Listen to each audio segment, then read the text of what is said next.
Arcadian Vanguard presents the Wrestling News in your daily wrestling newscast for Sunday, November 27th, 2022. Good morning, I'm Mike Sempervive. We begin with the 36th annual WWE Survivor Series, live last night on Peacock and the WWE Network from the TD Garden in Boston, Massachusetts. The main event was the men's War Games match. The Bloodline faction of Roman Reigns, the Usos, Solo Sikoa, and Sami Zayn defeated Drew McIntyre, Kevin Owens, Sheamus, Ridge Holland, and Butch. Jey Uso pinned Kevin Owens after Sami Zayn galvanized his position inside the Bloodline by stopping the referee from counting Owens' pin attempt on Roman Reigns, hitting Owens low, and then following that with a haluva kick. Seemed upset with his actions as he went down low to a man that was best man at his wedding. You gotta do what you gotta do in the heat of battle. Sami Zayn pulled the trigger. It had to be done. But is he having second thoughts? Is he second guessing himself? Throughout this matchup, he has proven his loyalty to Roman Reigns. To the Bloodline.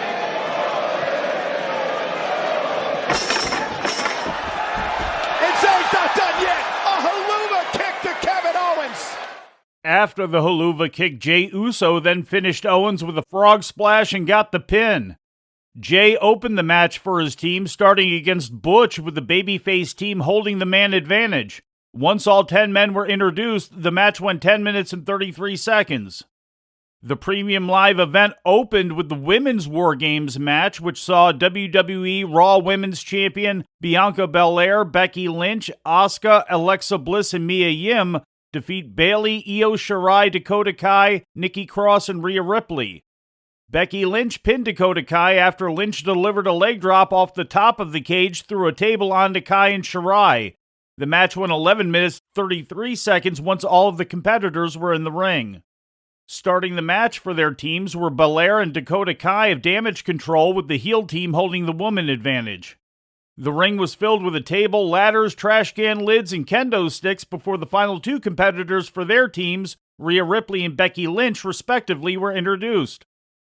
In other matches, Austin Theory won his second United States Championship by defeating champion Seth Rollins and Bobby Lashley in a triple threat match, pinning Rollins in 14 minutes and 51 seconds. Ronda Rousey defended the SmackDown Women's title, defeating Shotzi Blackheart by submission in 7 minutes 13 seconds with an armbar, and AJ Styles defeated Finn Balor with the phenomenal forearm in 18:23.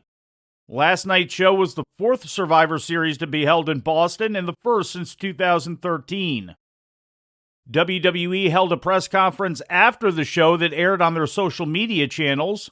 While the presser did include legitimate journalists, WWE talent Paul Heyman and Sami Zayn, along with Bianca Belair and Becky Lynch, appeared fully in character. WWE's co-CEO and Chief Content Officer Paul Levesque also appeared in his official role, talking about the show and also answering questions. Levesque stated it was the largest gate the company has done in the city of Boston and for a Survivor Series event, as well as being the most watched Survivor Series in company history. When asked if the War Games match concept was going to be a part of the Survivor Series every year moving forward, Levesque was non-committal. I think it was very exciting, but we'll see how that goes. You know, sort of in the process of looking at the overall year-to-year calendar and seeing where things goes or where they end up. But I believe tonight was very successful, so it makes me feel positive about it, but we'll see where the future takes us. Levesque was also asked about Hell in a Cell possibly being removed from the company's schedule as a fixed event. For example, Hell in a Cell stepping away for me, I think there's a lot of feeling that sort of Hell in a Cell is one of those things that is a giant blow-off, right? If you're calling somebody out at the end of something, you can challenge them to Hell in the Cell. So I hear this speculation among fans a lot about, and all of you as well, about, you know, Hell in the Cell, Money in the Bank, Elimination Chamber. Maybe those things should all go away. Levesque continued by talking about the state of the company's gimmick pay-per-views and special live events. But then when you get into, no one's ever going to challenge somebody going like, that's it, I'm tired of you. I challenge you to an elimination chamber with 5 other guys. Like, it doesn't work, right? Same thing, like, well, that does it. I challenge you to Money in the Bank, right? Like I feel like there's a difference there. I think we have to reevaluate all of that. I think we have to look at that. It's really looking at the overall calendar and saying, what is the best place to put this? What is the best way to entertain our fans, or what makes the most sense, one after the other? The Wrestling News can report that WWE does have plans on heavily merchandising the War Games branding in 2023. According to a WrestleTix report based off of Ticketmaster and secondary market sales, hours before Survivor Series was set to begin, there were 12,824 tickets distributed for the show, with only 94 tickets remaining out of the 12,918-person setup. During the press conference, Levesque also told a story about asking J.J. Dillon to work the old Boston Garden before it closed when WWF held their final event in the building on May 13, 1995. It was only Levesque's 3rd match with the company to that point after defecting from World Championship Wrestling. Fightful Select reported that Brian Kendrick co-produced Ronda Rousey's match last night against Shotzi. That would be the first known appearance for Kendrick, who appears to be back with the company after asking for and being granted his release back on February 1st. After being released, the 43-year-old Kendrick was scheduled to wrestle the very next day on AEW Dynamite against Jon Moxley.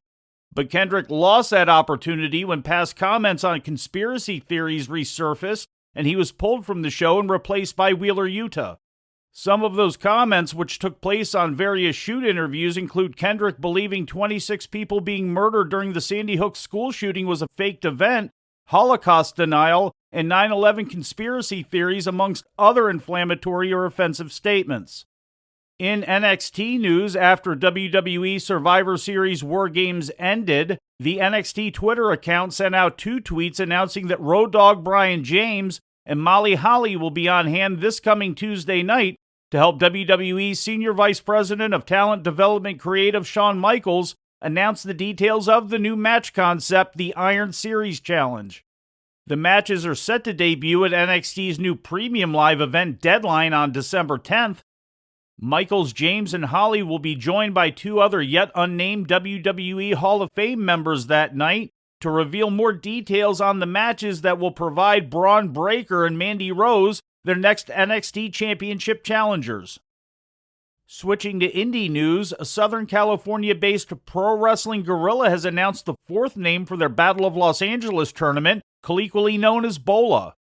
On Twitter Saturday, the company revealed Speedball Mike Bailey will be a part of the company's 16th annual event, which takes place on January 7th and 8th. Traditionally, one of the more notable independent shows of the year, BOLA hasn't been run since September of 2019 due to the COVID-19 pandemic.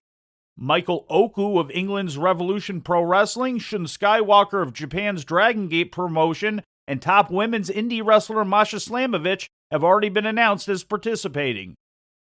In news from around Japan, All Japan's annual World Tag League Tour continued this morning at the Shonan Fujisawa Regional Wholesale Market Special Ring. At the show, Yasuki Kodama and Masao Hanabata ended Yoshitatsu and Tajiri's All-Asia Tag Team title reign after 27 days to become the 116th champions in the company's history.